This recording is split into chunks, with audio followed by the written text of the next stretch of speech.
Hi friends, welcome back to our channel. ఈరోజు మనం బెల్లంతో సేమియా పాయసం ఎలా చేసుకోవాలో చూద్దాం. ఇలా చేశారంటే పాలు అస్సలు విరగకుండా సేమియా నాన్ స్టిక్కీగా బాగా వస్తుంది. దానికోసం ముందుగా ఒక కప్పు సేమియాని తీసుకొని కొద్దిగా ఆయిల్ యాడ్ చేసుకొని ఫ్రై చేసుకోవాలి. సేమియా ఇలా ఫ్రై అవుతున్న టైంలో ఒక కప్పు సేమియాకి 4 కప్స్ ఆఫ్ మిల్క్ని తీసుకోవాలి. అండ్ బెల్లంని కూడా కరిగించుకోవాలి. సేమియా ఇలా గోల్డెన్ బ్రౌన్ కలర్లోకి ఫ్రై అయిపోయిన తర్వాత అందులోకి కాచిన పాలను యాడ్ చేసుకోవాలి. ఫ్లేమ్ని మీడియంకి అడ్జస్ట్ చేసేసుకొని సేమియాని కుక్ చేసుకోవాలి.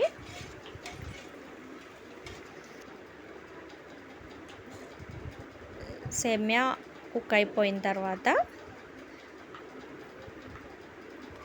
ఒక 2 యాలక్కాయలను తీసుకొని వేసుకోవాలి.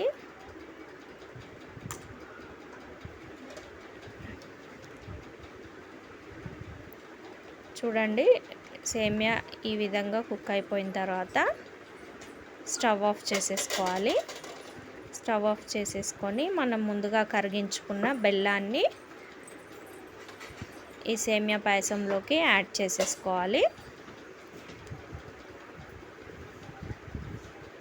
మనం బెల్లం తురిమి కూడా వేయొచ్చు, బట్ ఇలా వేస్తే బాగా కలుస్తుందని ఇలా వేస్తున్నాను. కలపకుండా క్యాప్ పెట్టేసి ఒక 5 మినిట్స్ పక్కన పెట్టేసేయాలి. 5 మినిట్స్ తర్వాత ఇలా కలిపేస్తే చూడండి, పాలు విరగకుండా సేమియా పాయసం ఎంత బాగా వచ్చిందో. నచ్చితే లైక్ చేయండి, షేర్ చేయండి, కామెంట్ చేయండి. Thanks for watching.